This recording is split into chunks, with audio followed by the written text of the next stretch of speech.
क्या है न्यूमरोलॉजी? इससे बिल्कुल सटीक प्रेडिक्शंस कर सकते हैं। न्यूमरोलॉजी से क्या सब कुछ मुमकिन है, मतलब सारी प्रेडिक्शंस हम कर सकते हैं? डेथ की प्रेडिक्शंस नहीं करते हैं। किसी की डेथ कैसे प्रेडिक्ट कर सकते हैं? किसी भी फील्ड में नहीं सिखाया जाता है। न्यूमरोलॉजी में और वैदिक न्यूमरोलॉजी में क्या फ़र्क है? तो वहाँ पे ये बताया गया है कि पूजा पाठ कैसे करना है। वर्ल्ड वॉर 3 चल रहा है, इससे प्रिडिक्ट हो सकता है कि ये कब तक चलने वाला है? हम प्रेडिक्ट कर सकते हैं। न्यूमरोलॉजी का और कर्मा का आपस में क्या लेना देना है? बहुत गहरा संबंध है। क्या इससे फ्यूचर भी प्रिडिक्ट कर सकते हैं हम लोग? न्यूमरोलॉजी से आप बहुत हद तक फ्यूचर प्रेडिक्ट कर सकते हैं। तो क्या नाम चेंज करने से लाइफ चेंज हो जाती है? नाम बदलने से किस्मत कैसे बदल सकती है? सो हेलो एवरीवन, मेरा नाम है आयुष और मैं हूं टॉक विद फील का फाउंडर। जैसा कि आप सभी लोग जानते हैं, हमारे पॉडकास्ट में काफ़ी तरह के लोग आते हैं। हमारे पॉडकास्ट में एस्ट्रोलॉजर आते हैं, बिजनेसमैन आते हैं, एंटरप्रेन्योर्स आते हैं। लेकिन जब हम एक रियल स्टोरी, रियल कहानी से मिलते हैं तो हमें लगता है कि उनसे हम बहुत कुछ सीखते हैं। और जिसके पास एक्सपर्टीज़ होती है, जिसके पास एक्सपीरियंस होता है, वो हम लोगों को बहुत कुछ सिखा के जाते हैं। तो आज मैं आपको उनसे मिलवाने वाला हूँ जो बहुत ज़्यादा एक्सपीरियंसड है और उनका बहुत 6 साल से ज़्यादा का एक्सपीरियंस है ऑफ कोर्स, एंड उन्होंने बहुत सारे क्लाइंट्स की हेल्प करी है। बहुत सारे लोग उनके वीडियोस का वेट करते हैं। सो लेट्स इनवाइट आज के हमारे गेस्ट को, जो स्पेशल गेस्ट है हमारी, लीना भास्कर जी। मैम कैसे हैं आप? मैं बिल्कुल ठीक हूँ। First of all thank you so much Ayush ji, मुझे इस पॉडकास्ट में इनवाइट करने के लिए। Ma'am thank you so much हमारे पॉडकास्ट पे आने के लिए। एंड कैसा लग रहा है हमारे स्टूडियो में आके मैम? बहुत अच्छा लग रहा है। बहुत फ्रेंडली सा, लाइवली सा माहौल है। सो लीना जी, मेरा पहला सवाल आपसे आज का ये है कि न्यूमरोलॉजी क्या सच है और क्या है न्यूमरोलॉजी? न्यूमरोलॉजी बिल्कुल सच है और इससे बिल्कुल सटीक प्रेडिक्शंस कर सकते हैं। और अगर मेरी बात माने ना तो it's more towards quantum physics and mathematics. इसको करने के लिए ना मैथमेटिक्स भी बहुत अच्छा चाहिए होता है। और आपने टेस्ला की थ्योरी सुनी ही होगी। हाँ। कि अगर आपको यूनिवर्स की सीक्रेट समझना है ना तो हमें एनर्जी, वाइब्रेशंस, ये सबको अच्छे से अंडरस्टैंड करना होगा। तो numerology is basically based on vibrations, numbers की वाइब्रेशंस। एंड मैम ऐसा कोई पास्ट लाइफ एक्सपीरियंस न्यूमरोलॉजी के बेसिस पे आपका हुआ है जिसमें आपको लगा हो कि इतनी पावर है न्यूमरोलॉजी की? हाँ जी बिल्कुल। मैं आपको एक क्लाइंट की बात बताती हूँ। Please ma'am. तो क्या था कि उन्होंने मुझे अपनी ग्रिड दिखाई। उसे हम वैदिक ग्रिड बोलते हैं। ओके। जो हम देख के बताते हैं, न्यूमेरोस्कोप भी बोलते हैं। ठीक है। तो उन्होंने मुझे जो है अपनी डेट ऑफ बर्थ बताई। मैंने उनकी ग्रिड बनाई और मैंने उनसे पूछा आपका कोई कोर्ट केस चल रहा है क्या? तो शी वॉज वेरी सरप्राइज कि ये तो मैंने किसी को बताया ही नहीं, आपको कैसे मालूम चला? तो कुछ कुछ जो योग होते हैं ना, वो बहुत क्लियरली ग्रिड में हमें नजर आते हैं। मैंने अपने एक्सपीरियंस से देखा है, जैसे प्रॉपर्टी के या लिटिगेशन के स्पेशली, या फिर इवन ट्रैवल, ये सब चीज़ें बहुत अच्छे से आपको नज़र आती है। किस किस साल में कौन कौन से बंदे ने ट्रैवल किया, ये सब आप देख सकते हैं बहुत अच्छे से। तो लीना जी, मेरा अगला सवाल आपसे ये है कि न्यूमरोलॉजी से क्या सब कुछ मुमकिन है, मतलब सारी प्रेडिक्शंस हम कर सकते हैं? सारी मीन्स काफ़ी फील्ड्स में हम कर सकते हैं, पर ऐसा नहीं होता जैसे हम डेथ की प्रेडिक्शंस नहीं करते हैं। और मैरिज और चाइल्ड बर्थ की जो प्रेडिक्शंस हैं वो न्यूमरोलॉजी से बहुत सटीक नहीं बैठती है। उसके लिए एस्ट्रोलॉजी यूज करते हैं। मैम मैं आजकल जैसे सोशल मीडिया देखता हूँ, तो आजकल मैं देखता हूँ कि लोग किसी की डेथ प्रेडिक्ट कर रहे हैं। इवन सोशल मीडिया पे तो रील्स वायरल होती है कि सलमान खान 67 की उम्र में मर जाएगा। ये आप किसी की डेथ कैसे प्रेडिक्ट कर सकते हैं? मैं आपको बताती हूँ, कोई भी विद्या हो, चाहे वो एस्ट्रोलॉजी हो, हाँ। न्यूमरोलॉजी हो, या कोई भी और टाइप की, इस टाइप की ऑकल्ट फील्ड हो। देखिए, किसी भी फील्ड में नहीं सिखाया जाता है। कोई तंत्र विद्या हो तो वो अलग बात है। डेथ को प्रेडिक्ट करना और करना भी नहीं चाहिए। हम भाग्य वक्ता हैं, हमारे पास ये पावर्स हैं कि हम स्टडी कर सकते हैं कि किसकी डेस्टिनी कैसे रहेगी। हम भाग्य विधाता नहीं है, वो तो एक ईश्वर, एक ऊपर ही है, हम लोग नहीं है, इसलिए नहीं करना चाहिए। तो जो लोग ये कर देते हैं या फिर रील्स के लिए या फॉलोअर्स के लिए बस ऐसे ही बोल देते हैं, तो उनसे क्या फर्क पड़ता है आप जैसे लोगों को जो अच्छा काम कर रहे हैं? बड़ा मन में बड़ा खराब लगता है। और इसलिए मैं आज आपके पॉडकास्ट में हूँ, तो लोगों को पता चले कि वैदिक न्यूमरोलॉजी होती क्या चीज़ है, कैसे ये हमारे वेदा से इन्फ्लुएंस है, और कैसे ये मतलब रियल नॉलेज को, जो न्यूमरोलॉजी की इस फील्ड में रियल नॉलेज है, उसको हम कैसे आगे ले जा सकते हैं। तो मेरे जैसे बहुत सारे लोग हैं जो इस फील्ड में अब बहुत एक्टिव हो गए और वो कोशिश करते हैं कि जो रियल न्यूमरोलॉजिस्ट हैं वो ही आगे आए। न्यूमरोलॉजी में और वैदिक न्यूमरोलॉजी में क्या फ़र्क है? देखिए न्यूमरोलॉजी के ना डिफरेंट डिफरेंट फील्ड्स है, जैसे लोशो हो गया, कबाला हो गया, ठीक है, पाइथागोरन न्यूमरोलॉजी हो गई। इस तरह से वैदिक न्यूमरोलॉजी है। तो वैदिक न्यूमरोलॉजी ऐसा नहीं है कि हमारे वेदास में एक चैप्टर और वहां से निकल कर आ गई। इसके जो कंसेप्ट्स हैं, जैसे हमारा यजुर्वेद है, अथर्ववेद है, तो वहाँ पे ये बताया गया है कि पूजा पाठ कैसे करना है, मतलब विधियाँ कैसे करनी है, हमारे रिचुअल्स कैसे होते हैं, या फिर जो प्लैनेट्स है उनका इन्फ्लुएंस ह्यूमन लाइफ पे कैसे होता है। तो ये सब हमारे वेदास में ऑलरेडी मेंशन्ड है। तो वहाँ से जो कंसेप्ट्स उठाए जाते हैं वो वैदिक न्यूमरोलॉजी में आते हैं। तो ये बिल्कुल इंडियन न्यूमरोलॉजी है। ओके।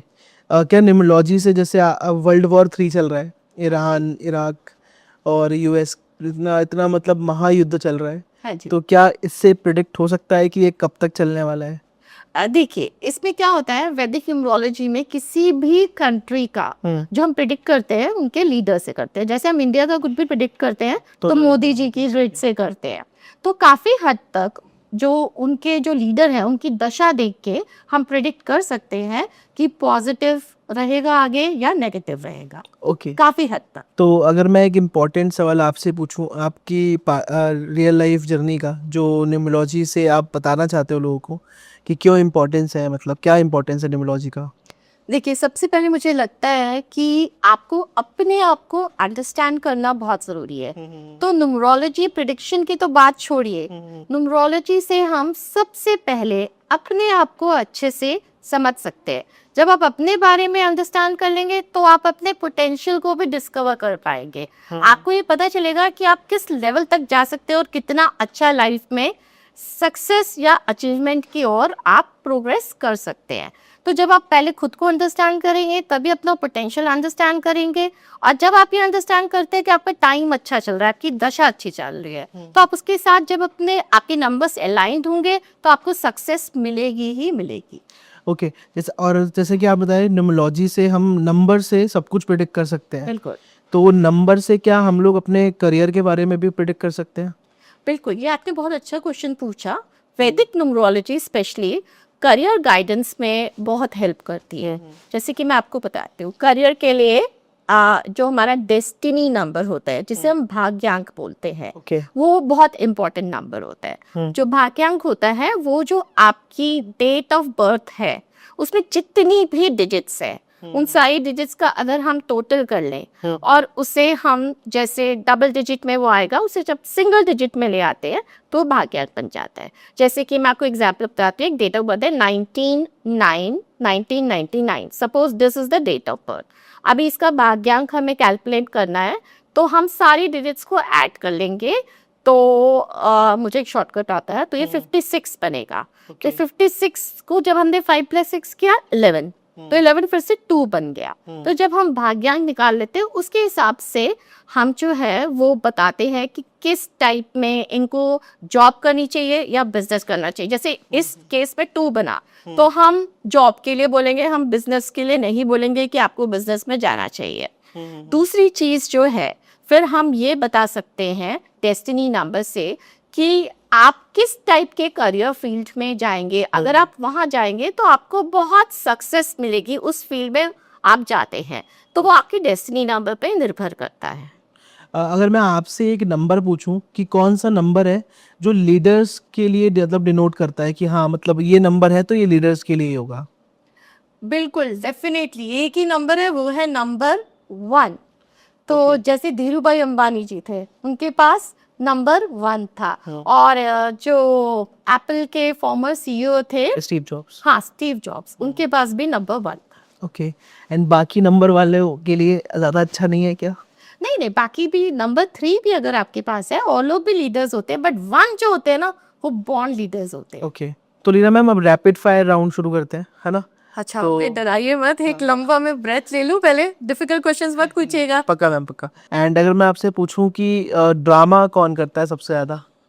ड्रामा क्वींस और ड्रामा किंग्स तो हमारे बॉलीवुड में भरे हुए हैं। हाँ। तो आपको पता होगा कि बॉलीवुड में बहुत सारे लोगों के पास नंबर 2 है। शाहरुख खान जी के पास है, कंगना रनौत जी के पास है, राखी सावंत जी का नंबर 2 है, और जो हमारी ट्रेजेडी क्वीन थी ना, मधुबाला जी, उनका भी नंबर 2 था। तो आंसर मिल गया आपको, नंबर 2। एंड मैम सबसे ज्यादा प्रिंसिपल कौन रहता है स्कूल का, एक टाइप का जैसे होता है एकदम खड़ूस सा? सबसे ज्यादा डिसिप्लिन जो नंबर होगा ना वो होते हैं नंबर 8। आते देखे मोदी जी के पास है, तो जो उनका दिन की दिनचर्या है वो देखिए वो कितने डिसिप्लिन में रहते हैं, टाइम पे खाते हैं और टाइम पे अपना जागते हैं और सारे काम उनके टाइम पे होते हैं, लेट भी नहीं होते वो बहुत जगह। ओके। एंड सबसे ज्यादा लोग पार्टी वाले नंबर कौन सा, जो पार्टी करते हैं, चिल रहते हैं जो? नंबर 5 एक ऐसा नंबर होता है ना, वो जो गाना बना है ना मुझे लगता है उनके लिए बना है, सारे नाल रहोगे तो ऐश करोगे। तो ये वाले जो लोग होते हैं, जैसे आप शाहरुख खान जी के पास देखिए, काजोल के पास, इनके पास नंबर 5 है। तो ये लोग बहुत मतलब खुद भी इंजॉय करते हैं और अपने आसपास के लोगों को भी खूब इंजॉय कराते हैं। ओके। तो सबसे ज्यादा पैसे कौन मतलब कमाता है या खर्च करता है, जिसे कहते हैं मतलब सबसे ज्यादा? पैसा कमाना और खर्च करना, देखिए ये आएगा नंबर 6 के हिस्से में। नंबर 6 जो होता है ना वो लग्जरी का नंबर होता है। ये लोग सबसे ज्यादा पैसे खर्च करते हैं। आप फिल्म इंडस्ट्री में तीनों खान देख लीजिए, शाहरुख खान, सलमान खान, आमिर खान। चलिए इनकी लग्जूरियस कार्स की ही बात कर लीजिए, तो कितने करोड़ों की इनकी गाड़ियां होंगी। तो नंबर 6 एक ऐसा नंबर है जो लग्जरी और कंफर्ट पे बहुत स्पेंड करता है। अच्छा, और सबसे ज्यादा वर्कोहॉलिक कौन होता है? वर्कोलिक अगेन नंबर 8, 24/7 ये लोग काम कर सकते हैं। आप मोदी जी को ही देख लीजिए, 4 घंटे मुश्किल से सोते हैं। सो लीना में मेरा अगला सवाल आपसे यह है कि न्यूमरोलॉजी का और कर्मा का आपस में क्या लेना देना है? बहुत गहरा संबंध है। जो वैदिक न्यूमरोलॉजी है ना, एक्चुअली वो हिंदू कर्मा थ्योरी पे ही बेस्ड है। अच्छा। देखिए जब भी एक किसी का जन्म होता है, एक आत्मा जो है वो प्रवेश करती है किसी भी शरीर में, तो क्या होता है कि वो एक रिजर्वर या हम उसे बोलेंगे एक कर्म का घड़ा, मीन्स एक्चुअल में कोई घड़ा नहीं होता है, गुड डीड्स बैड डीड्स जिसमें हमारे होते हैं। तो आत्मा चूज करती है कि इस जन्म में मुझे कौन से गुड डीड्स और बैड डीड्स लेकर आने हैं। तो जो सारे जो रिजर्वर में जो कर्म होते हैं वो तो कहलाते हैं हमारे संचित कर्म। तो जो आत्मा लेकर आती है अपने साथ वो बन जाता है हमारा प्रारब्ध। ओके। और इसके अलावा जो हम इस दुनिया में आकर जो कर्म करते हैं वो होता है हमारा क्रिया मार्ग, जो कि हमारे प्रेजेंट डे के कर्मास होते हैं। जब हम आएंगे, पैदा होंगे, कुछ अच्छी चीजें करेंगे, कुछ बुरी चीजें करेंगे लाइफ में। तो इस तरह से ये जो तीनों कर्म हैं ये सब मिला के हमारी लाइफ कैसे चलेगी, तो ये जो है न्यूमरोलॉजी जो है वो पूरी तरह से कर्मा थ्योरी पे ही बेस्ड है। तो ये जो हमारे तीनों टाइप के कर्म हैं ये बताते हैं कि एक पर्सन की लाइफ कैसे रहेगी। ओके। एंड क्या इससे फ्यूचर भी प्रेडिक्ट कर सकते हैं हम लोग? न्यूमरोलॉजी से आप बहुत हद तक फ्यूचर प्रेडिक्ट कर सकते हैं, क्योंकि न्यूमरोलॉजी में हमारे पास एक टूल है जिसको बोलते हैं दशा।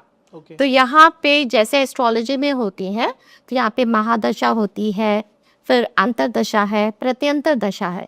तो इनकी हिसाब से इनको स्टडी करके हम बता सकते हैं कि एक पर्सन की लाइफ में फ्यूचर इवेंट्स कैसे होने वाले हैं, उसका आगे वाला साल कैसे रहने वाला है, या आगे कुछ आने वाले साल कैसे होंगे, अच्छे या बुरे। ओके। तो अगर मैं अगला सवाल पूछूं इसी में कि नंबर 8 को और नंबर 4 को अनलकी क्यों माना गया है? हाँ, ये आपने सोशल मीडिया पे बहुत रील्स देखी होगी, नंबर 8 और नंबर 4 की। देखिए नंबर 8 और 4 मेरे हिसाब से कोई भी बुरे नंबर्स नहीं होते। जो 8 नंबर है ना वो नंबर होता है डिलेस का, स्ट्रगल का। तो शनि देव जो होते हैं वो न्याय के देवता होते हैं। तो ये नंबर अपने साथ साथ बहुत सारी प्रॉब्लम्स, बहुत सारी स्ट्रगल्स, डिले लेकर आता है। शनि देव हमारी लाइफ में आते हैं कुछ हमें लेसन्स देने के लिए। तो वो लेसन्स लेके हम बहुत अच्छे, इनफैक्ट बहुत एज अ अच्छे ह्यूमन बीइंग हम बाद में ग्रो कर सकते हैं। बट लोगों को ये बात समझ में नहीं आती है। जैसे हीरा होता है ना, हीरा को तराशते हैं हीरे को तो उसकी चमक बढ़ती है। तो इसी तरह से अगर हम डिफिकल्टी से जाते हैं तो बाद में हमारी लाइफ के लिए बहुत अच्छा रहता है। आगे जाके हमारी बहुत सारी लर्निंग्स होती हैं। और जहाँ तक नंबर 4 की बात है, लोग इसलिए डरते हैं क्योंकि ये नंबर जो है ना वो सडननेस का नंबर है। अचानक में कुछ हो गया। जैसे राहु के बारे में आपने सुना होगा, जब देने पे आते हैं तो 10x देते हैं, और जब राहु कुछ नुकसान करने पे आए तो राजा से रंग भी मिला सकते हैं। तो बेसिकली लोग इसलिए डरते हैं। अच्छा, अगर हम अकॉर्डिंग टू न्यूमरोलॉजी देखें तो सेम बर्थ जिनका होता है, क्या उनकी सेम किस्मत होती है, तो सेम ही उनके साथ सब कुछ होता है? This is a very interesting question. अब आप बोलेंगे कि न्यूमरोलॉजी में डेट ऑफ बर्थ तो दोनों की सेम है, हाँ। ठीक है, पर मैंने अभी आपको बताया कि न्यूमरोलॉजी हिंदू कर्मा थ्योरी पे बेस्ड है। तो प्रारब्ध जो आप लेकर आए, सपोज आप 8 नंबर अपने साथ लेकर आए हैं आपकी डेट ऑफ बर्थ में, तो आपकी लाइफ में स्ट्रगल है, पर किस चीज का? किसी के रिलेशनशिप्स का स्ट्रगल हो सकता है, किसी के करियर में स्ट्रगल हो सकता है, ठीक है। उसके बाद आपकी जो देश काल परिस्थिति है, कोई ऑस्ट्रेलिया में पैदा हो रहा है, कोई इंडिया में पैदा हो रहा है, तो सबकी लाइफ की सिचुएशंस अलग अलग है, सब अलग अलग फैमिली में है। और आपके प्रेजेंट कर्मास, आप अपना ब्रेन कैसे यूज करते हैं, अब इस दुनिया में आए हो तो अपना ब्रेन तो यूज करोगे ना, तो वो आप कैसे यूज करते हैं, आप लाइफ की सिचुएशंस पे कैसे रिएक्ट करते हैं, आपके ऊपर भी तो है। तो इसलिए सेम डेट होने पे भी सबकी लाइफ अलग अलग चलेगी। ओके, सेम डेट का तो बताया आपने। जैसे आजकल लोग, बहुत सारे ऐसे लोग हैं जो अपना नाम चेंज करा रहे हैं, जैसे अक्षय कुमार ने कराया, अजय देवगन ने कराया, है ना? तो क्या नाम चेंज करने से लाइफ चेंज हो जाती है? ये आपने बहुत ही बेहतरीन सवाल पूछा। आपने बहुत सारे अगेन रील्स देखी होंगी, नाम बदलो किस्मत बदलो, एक बुक भी आई थी, और मैंने खुद बहुत सारी रील्स देखी है, और मुझे रील्स देख के इतना बुरा लगता है ना कि गलत गाइडेंस देते हैं लोग। नाम बदलने से किस्मत कैसे बदल सकती है? बताइए, आज को मैं अपना नाम रख लूं माधुरी दीक्षित, मुझे कोई रोकेगा क्या? तो कल से क्या मैं माधुरी दीक्षित बन जाऊंगी? ऐसा कुछ भी नहीं होता है। नाम बदलने से देखिए आपका अच्छा जरूर होता है। अगर आप पॉजिटिव नेम रखते हैं तो पॉजिटिव वाइब्रेशंस आपके ऑरा में होती है, तो वो नेचुरली आपको धीरे धीरे सक्सेस और अचीवमेंट की तरफ ले जाएंगी। तो दो चीजें हैं इसमें, एक तो अगर आपका नाम पॉजिटिव होगा और आपकी दशाएं भी पॉजिटिव आ रही है, तो आप डेफिनेटली सक्सेस को अचीव करेंगे। और दूसरा, ये एक स्लो प्रोसेस है, ये नहीं होता कि आज मैंने बदला 3 घंटे में या 3 दिन में कुछ हो जाएगा। तो आपको नाम, अगर आपकी लाइफ में प्रॉब्लम्स हैं, आपको नाम जरूर चेंज करवाना चाहिए, but don't expect any drastic results की किस्मत ही बदल जाएगी, ऐसा नहीं होता। ओके, तो अगर मैं आपसे पूछूं कि न्यूमरोलॉजी अगर किसी को स्टार्ट करनी है अपने करियर में, या फिर एज एन करियर ओरिएंटेड लेनी है, तो क्या स्टेप्स रहेंगे स्टार्टिंग के और एंड तक? क्या कैसे करेंगे आप हेल्प उनकी?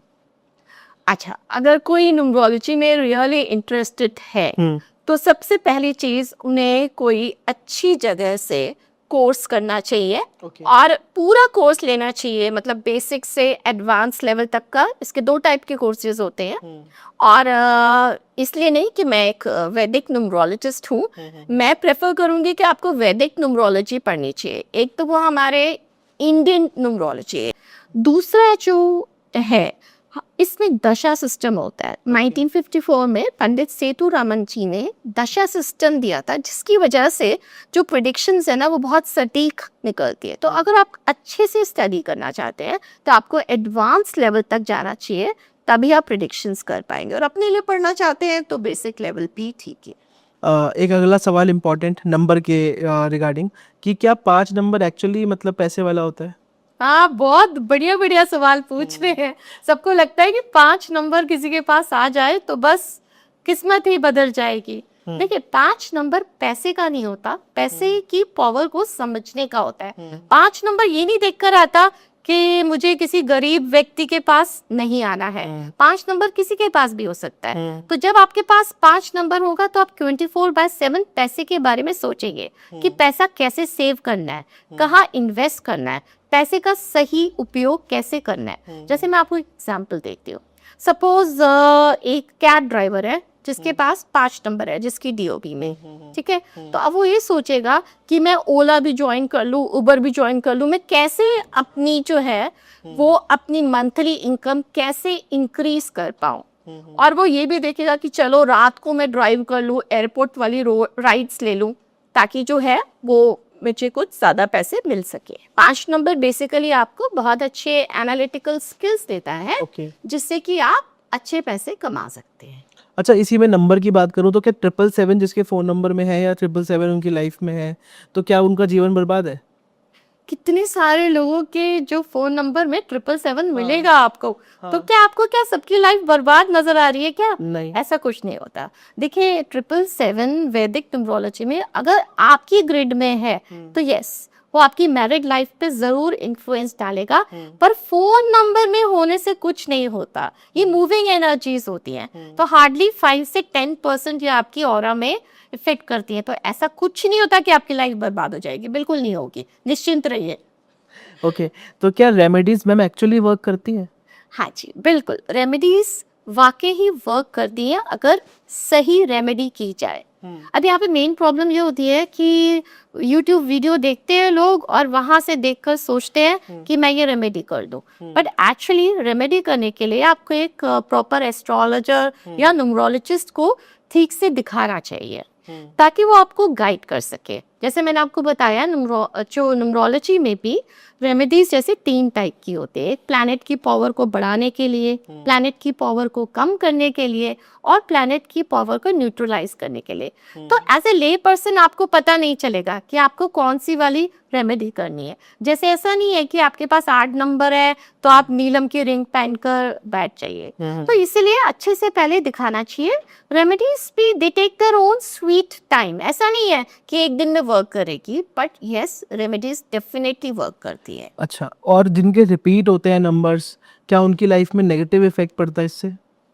हाँ जी, अगर आपकी डेट ऑफ बर्थ में स्पेसिफिकली अगर नंबर्स 3 बार या उससे ज़्यादा रिपीट करें, जैसे हम एक डेट ऑफ बर्थ ले लेते हैं 22/2/2002, तो इसमें 2 जो है वो बहुत बारी रिपीट कर रहा है, तो ये नेगेटिव इफेक्ट देगा। कुछ नंबर्स होते हैं जैसे 1 अगर डेस्टिनी नंबर के साथ है तो पॉजिटिव हो सकता है।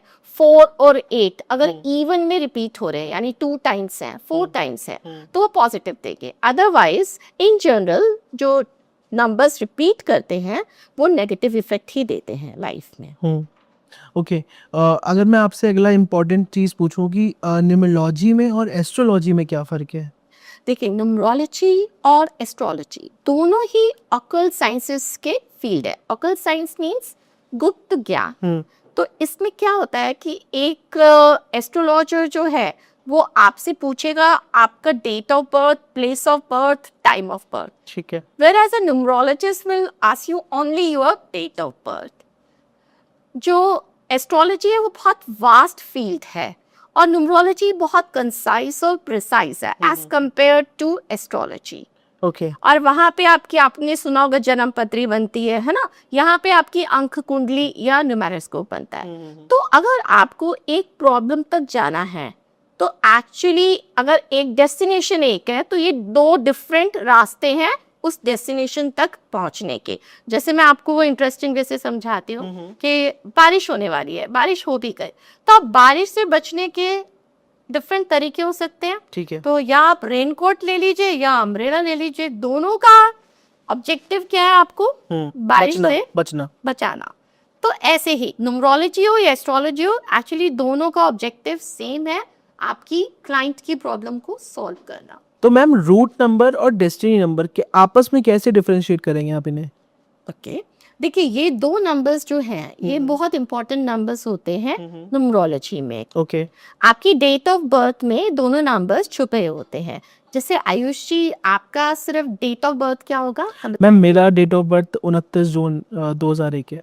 ओके, सो अभी यहाँ पे अगर हमें रूट नंबर निकालना है जिसे हम मूलांक भी बोलते हैं, इसके दूसरे भी नाम है personality number, basic number, birth number, बड़े सारे नाम है इसके।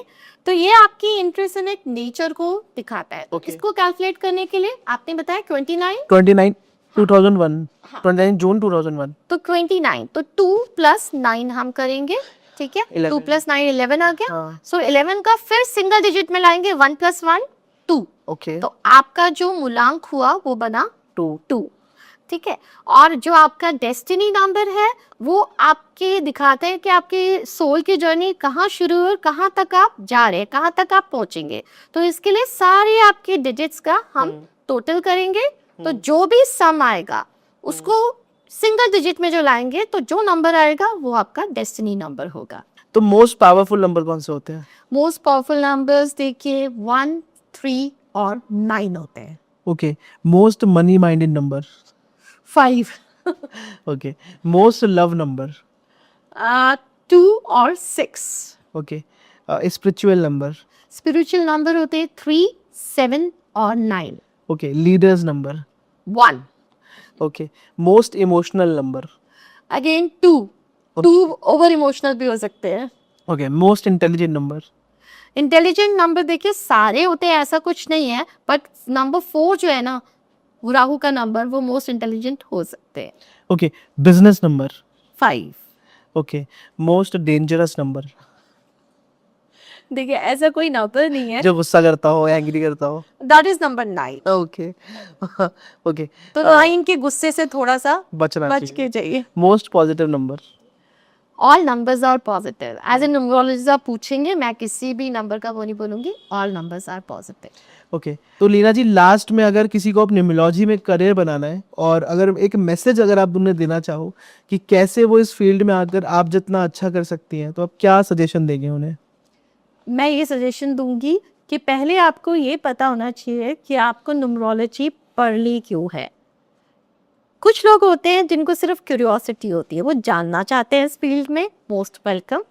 अगर आप अपने आप को बहुत अच्छे से समझना चाहते हैं कि आपका नेचर क्या है, आपकी पर्सनालिटी क्या है, आप अंदर से कैसे इंसान हैं, तो आपको न्यूमरोलॉजी पढ़नी चाहिए।